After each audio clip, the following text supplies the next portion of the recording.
Well, hello and welcome to another edition of the DC Capstone Report. It's great to be back with you this week.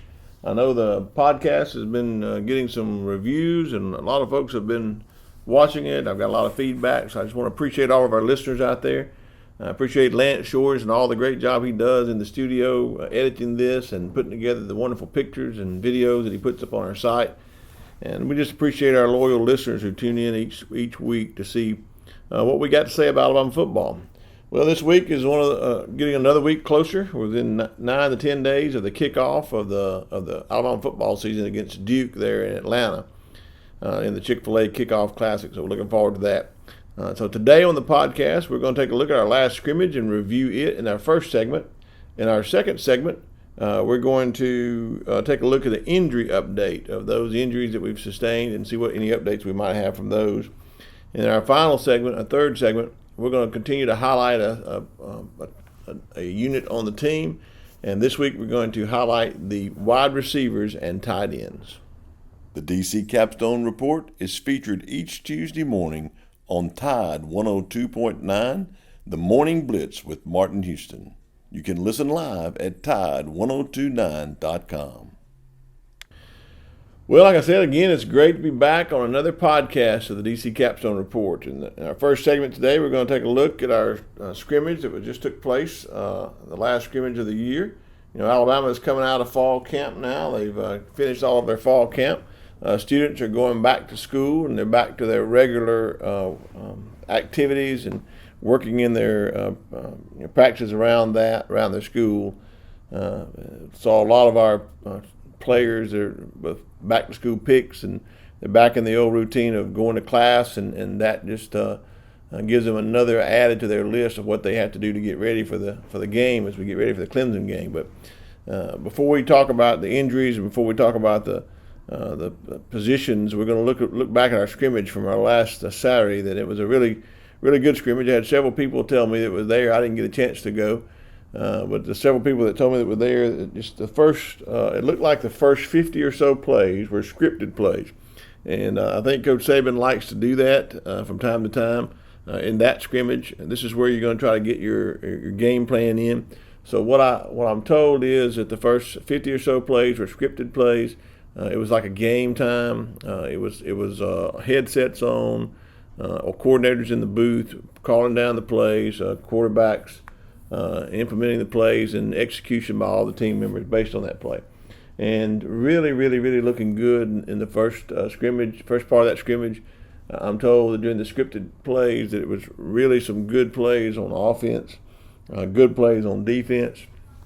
And Coach Saban talked about it a little bit after the scrimmage, saying, hey, if the defense is doing really good, you wonder, is something wrong with the offense? And when your offense is doing really good, do you wonder if something's wrong with your defense? Well, what I'm told in that first 50 plays, that scripted plays, that the offense looked good on occasion, the defense looked good on occasion. So that's a positive coming out of that. I am told, though, that after that scripted plays, when they got to doing other situational things and running different plays over and over and putting it in some situational plays, it looked like that we had some, it was really hot, as the heat wore on and exhaustion set in. It looks like mentally we made some mental mistakes and errors. There were some fumbles. There were some interceptions. I don't think those were made by the first teamers, but there was still something that Coach Saban was concerned about, and they were playing in really tough conditions. I think when you play and practice in tough conditions, you get ready for that in the game. So that's one thing that he was really wanting to do to get ready for a game. But I think game ready time, this Alabama team is looking really good. In this final scrimmage, you saw a lot of things that he wanted to see. One thing that he wasn't shy of talking about afterwards was the play of Mac Jones. And I think that when asked about the backup quarterback, he said Mac Jones was far way ahead of any other quarterback. So it looks like that is pretty much set. That Tua will be starting. Mac Jones will be coming in as his backup. And it remains to be seen if Talia or Paul Tyson, one of those will be used, or will they be redshirted? I guess it depends on as the season goes. With the new rules, they can play up to 4 games and still keep their red shirt. So I think we'll see our quarterback position is solid as it's ever been going into the season like we're doing. But like what I heard from Tua, he did a really good job. There was some questions about whether he was able to hit all of his progressions. I think he is doing better. He's improving on that. And so I think that we're going to be in good shape. We have such a good receiving core. He's wanting to make sure that he reads all his progressions, so he's looking at different receivers. But I think sometimes our number one receiver might be open, so that if anything, he needs to just throw it to the player that's open to take what the defense gives him. I think that's what he's been working on, so I'm looking forward to that. See him play. I can't wait to see what he comes out and does in this new offense that Coach Sarkisian has put on the field. But those scripted plays, those first 50 or so plays, he looked really good, did a really good job. Mac Jones did a really good job. Running backs run well, the deep linemen block well. Also, there were some plays the defense got in and did. Really some hard hitting from Josh Jobe. I understand in this scrimmage he came up and made several plays. Let his presence be known. So it looks like that our defense is doing well. Offense doing well. On some plays, the defense got beat. On some plays, the defense was able to make the play. So I think that's a really good thing. If you have your offense just doing really great, then you wonder about your defense. If you have your defense just doing really great, you wonder about the quality of your offense. But here I think Alabama's got a well-rounded offense, defense. I look forward to seeing what they do in the game. Another thing I saw come out of the scrimmage was it looks like that Trayvon Diggs and Patrick Surtain are kind of stuck in at the corners now. It was really good to see them playing and doing well. All the defensive backs that we discussed earlier on a couple of podcasts back played well, and it looks like on the defensive side of the ball we saw some really good play from our defensive backs in this scrimmage. As far as running the ball, it looks like our offensive line, they've done some experiments in the offensive line, and in this scrimmage it looks like they continue that experiment. And at one point you had the you had the transfer from Florida State, Landon Dickerson, playing center, and you had true freshmen, out beside him in Evan Neal. You had Emil Ikior playing as well, and then you had your tackles out there at Alex Leatherwood and Jedrick Wills. I think they're solid at the tackles. And then behind them, remember you have some solid players there, and Chris Owens, who'd been playing center. He could still be the center when the season starts. I think they're working with him and Landon Dickerson in that role. You got Deontay Brown that was going to be suspended the first 4 games, but still is able to give us a lot of good depth after those first 4 games at offensive line. And then some of the other players like Matt Womack and Branyan, Pierce Quick, who's been in the boot, so he hasn't been able to contribute as much. But we've got some players that are really looking solid on the offensive line. So I'm really impressed with what's happening. So overall in this scrimmage, I thought it went well. I thought that both sides did well. And the last thing I'll say about the scrimmage, this is 2 scrimmages now, and we have not had Coach Saban make a derogatory comment about our special teams in any way. So I think that's great. In years past, we've been worried about our kickers. But obviously our kicker's been doing good in these scrimmages. When you're not talking about the kicker missing kicks, it's really good. Everybody I spoke with after the scrimmage said the kickers made their kicks. The punts were really good, and in every situation, it looks like our special teams is going to come down to have a really solid year this year. Well, in the second segment, I want to just talk about some injuries. Really don't want to talk about some injuries, but you have to. This time of year, attrition happens. Fall camp, we have some nicks and dings and that sort of thing. And really, what I'm seeing in the practices that have started here recently after that last scrimmage and getting in the swing of things with classes starting back and having to practice around classes, it looks like to me that they're limiting the reps that some of the starters are getting. Just because they've been dinged up in different positions.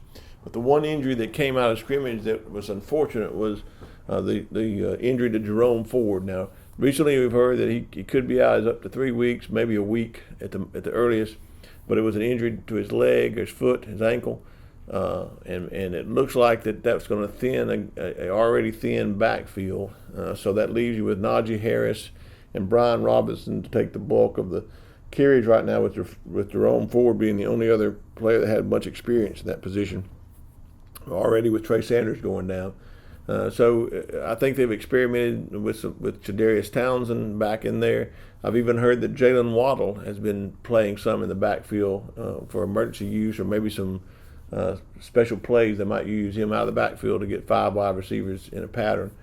But one person that we talked about a little bit last week was Keelan Robinson. It's another freshman that came in. His reps have increased now. He's been third in line since Jerome Ford went down. So look for Keelan Robinson to even get more reps as a freshman than he anticipated. And I think he gives that little scat back, that quickness that other backs may not have. Najee Harris and Brian Robinson are definitely power backs and bring the power when they run. I think Keelan Robinson gives that change of pace back. So look for him to have an opportunity to step up and contribute and fill some of these void with the injury to Jerome Ford.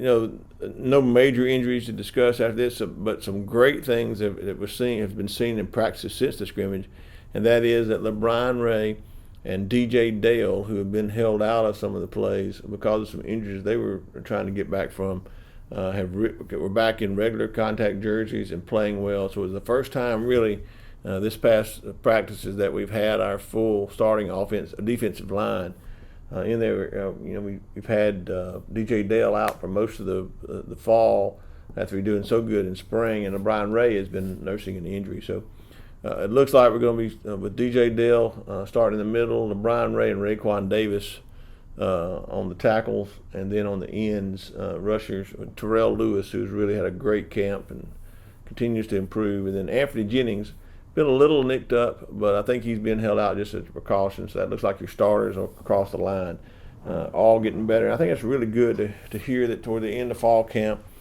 beginning of preparations for the Duke game, you're getting some of your starters that have been nicked up and injured back in the defensive rotation. So I look forward to that. We heard the unfortunate news of Josh McMillan going down with an injury. Don't expect him to be back this year. If so, not anytime soon. And then you got Christian Harris, who's kind of stepped up and filled that void. Christian Harris was nicked up a little bit at the last practice. I think he was standing off to the side with a knee brace on. And Shane Lee, another freshman, had kind of stepped in for him. So it looks like 2 freshmen going into the season at that linebacker core opposite Dylan Moses and Christian Harris and Shane Lee. So keep your eye on that as we lead up to the game time against Duke. That's good to report that those are back. Sorry to report that Jerome Ford had an injury. We're just hoping that we can get through the rest of this preparation for the Duke game with no injuries and get some of these players back to near 100% as we get ready to kick off against Duke in the Chick-fil-A Kickoff Classic. Well, in our final segment, we've been highlighting a position, and this week we're going to take 2 positions in the receiving core. We're going to look at the tight ends, and we're going to look at the wide receivers. Now, I think this is a dichotomy when you look at it. We got what I consider to be the biggest depth at wide receiver with the most talent is any wide receiving core in the nation. And then we, on the flip side of that, on the tight ends, we have probably the least depth and least experience in that. So let's focus on our tight ends first. I think our tight end is going to be used as an H-back and a tight end in some of these schemes to block and to catch the ball. So the only returning tight end with any type of experience is Miller Forstall. And Miller Forstall has been injured.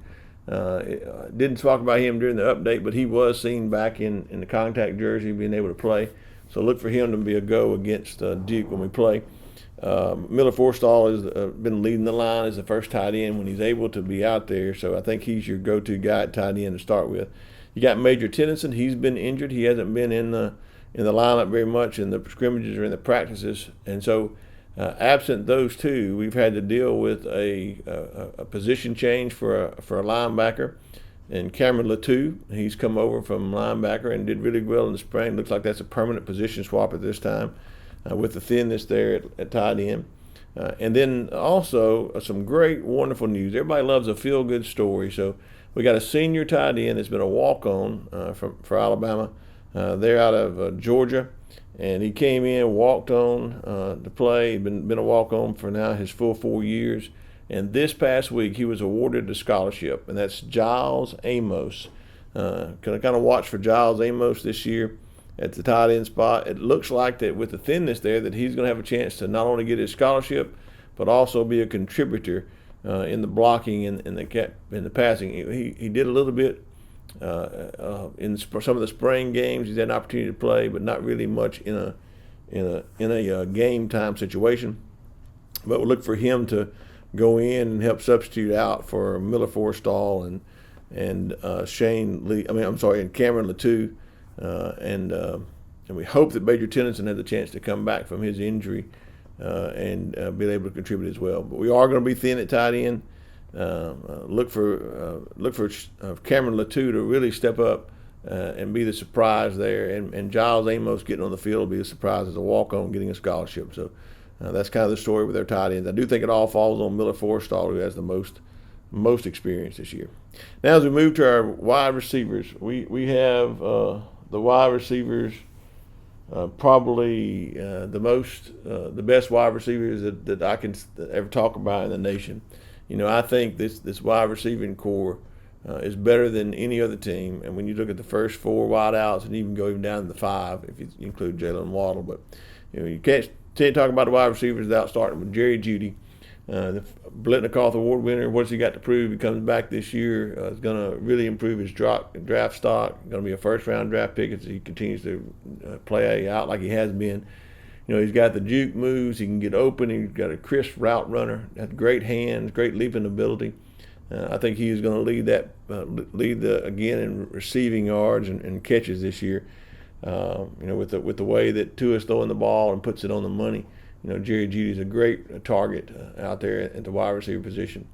Opposite him, you got Devontae Smith. Devontae Smith, catch the winning touchdown in the national championship game. He's your possession receiver. They're not afraid to go across the middle. He's tough and gritty, but he's got deceptive speed.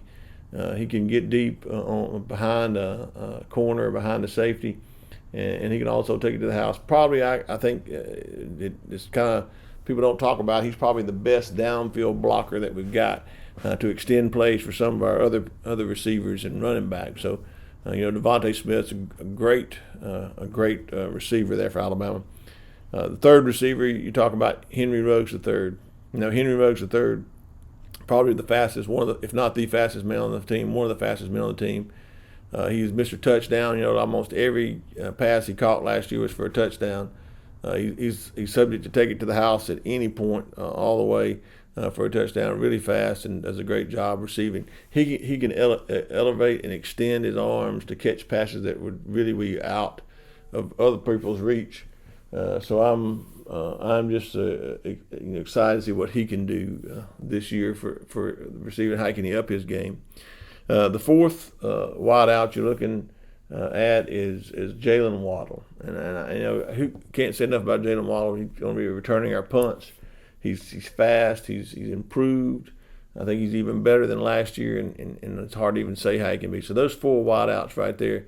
It would be the best on any team. But even behind them, we have some solid receivers that can come in and make plays as well. So I think we're not only great at our first four, we can go to five. We got John Michie, who's a freshman out of Canada. He did so much well in the spring game. It's turned out to be not a fluke. He's doing well even in the fall camp. You got Xavier Williams catching touchdown passes in fall camp, doing really well also. You got Slade Bolden as a slot receiver, possession receiver, got quick, deceptive speed. And then you got Tyrell Shavers, a 6'6", 6'7" on the outside, can really go up and contest for those 50-50 balls. So we're about 8 to 9 deep on the wide receivers, and I just look for us to have a really great receiving core this year. So I think our receiving's in good hands this year. I believe as we run the ball and as we set up the pass, we're going to see a lot of players for the receiving core in wide open positions. I see them also sneaking them into the backfield, coming out of the backfield, catching the ball. Because we're so deep in wide receivers, I see us in a 4-wide set instead of a tight end. A lot of times that's what we call that red offense. So look for Alabama to take advantage of what the defense gives them. And if we can run the ball successfully to bring those safeties up in the box, then I just think that it's possible we'll have more receiving yards this year than we did last year, and win by a greater margin in some of these games. So, spotlighting this wide receiving core, again, let me tell you, I think it's the best wide receiving core you're going to see in the nation this year. Tight ends, we got a little bit to work with, but I look for then Miller Forstall to step up, Cameron Latu to step up as well. So I think our receiving core is in good hands this year.